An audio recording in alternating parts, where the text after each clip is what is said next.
አሰላሙ አለይኩም ወራህመቱላሂ ወበረካቱ። ሙስሊማት ወንድሞቼ እንዲሁም ክርስቲያን ወገኖቼ ሰላም ብያለሁ። እኔ ሳስበው ማለት ነው ህዝቡ ከበሽታው ጋር ማለት ነው የተግባባ ሁላ አይመስለኝም። በሽታው ምን እንደሆነ ሁላ ያወቀ አይመስለኝም። ጨጓራዬ ነው ይላል፣ ሆዴን ይነፋኛል ይላል።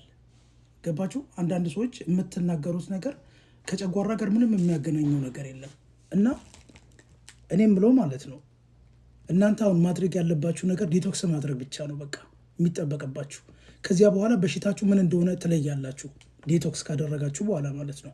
እና ዛሬ ለሱ የሚሆን አንድ ነገር አሳያችኋለሁ። እሱም ሰነመኪ ነው።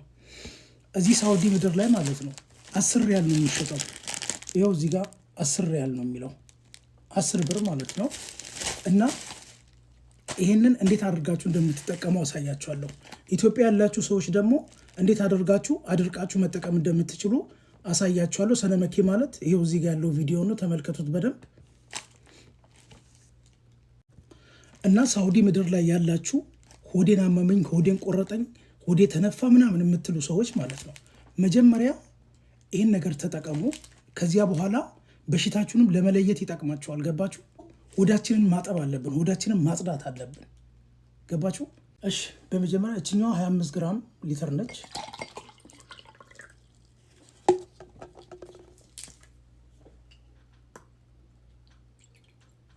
አንድ ከግማሽ ማለት ነው።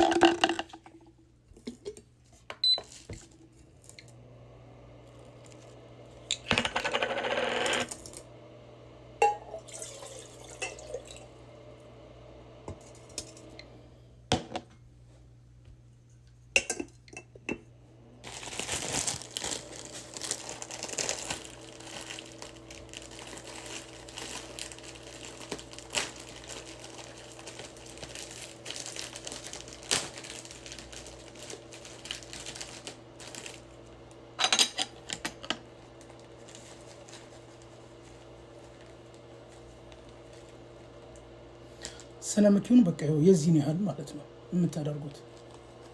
እንዳታበዙ፣ ይኸው የዚችን ያህል ማለት ነው።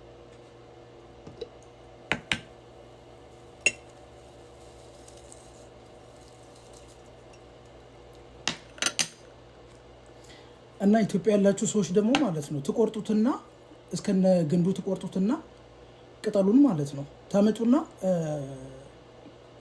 እዛ ገጠር አካባቢ ያላችሁ ሰዎች ማለት ነው ኩሽና ውስጥ ነው የምታንጠለጥሉት። ከዚያ በኋላ ከዛ ላይ በጣም ከደረቀ በኋላ ከዛ ካወረዳችሁት በኋላ እጠቡትና አድርቃችሁ ከዛ በኋላ እንደዚህ መጠቀም ትችላላችሁ። በየ2 ወሩ ዲቶክስ ማድረግ አለበት አንጀቱን ለማጽዳት ማለት ነው።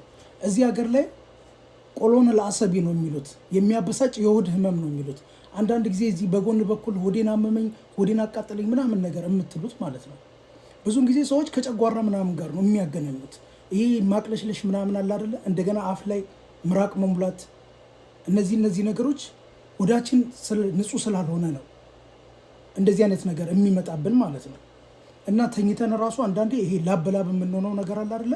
እሱ ራሱ የሆዳችን አለመጥራት ነው፣ የሆዳችን አለመጽዳት ነው ለእንደዚህ አይነት ነገር የሚዳረገን። እና ኢንሻአላህ ይህንን ነገር ተጠቀሙና ከዛ በኋላ እናንተ ለውጡን ታዩታላችሁ። ይሄ ሰነመኪ ማለት ነው በጣም የሚገርመው ነገር ለፀጉርም አሪፍ ነው። እኔ ያሳያችኋለሁ ሌላ ጊዜ ማለት ነው ለፀጉር እንዴት አድርጋችሁ እንደምትጠቀሙት ማለት ነው።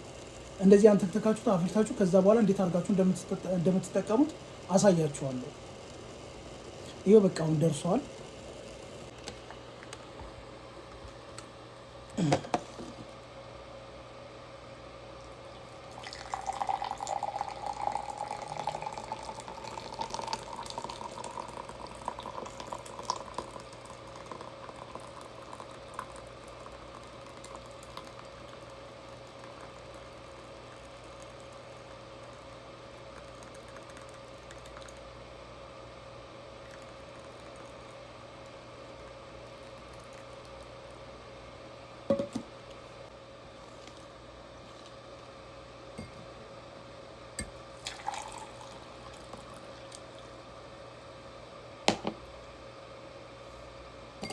በቃ ከዚህ በኋላ ሲቀዘቅዝ ጠብቃችሁ መጠጣት ነው። እኔ ለነገሩ ለራሴ ልጠቀመው ነው ገዝቼ የመጣሁት ዛሬ። ያው እግረ መንገዴን ለምን አላሳያችሁም ብዬ ነው። ሰላም አለይኩም።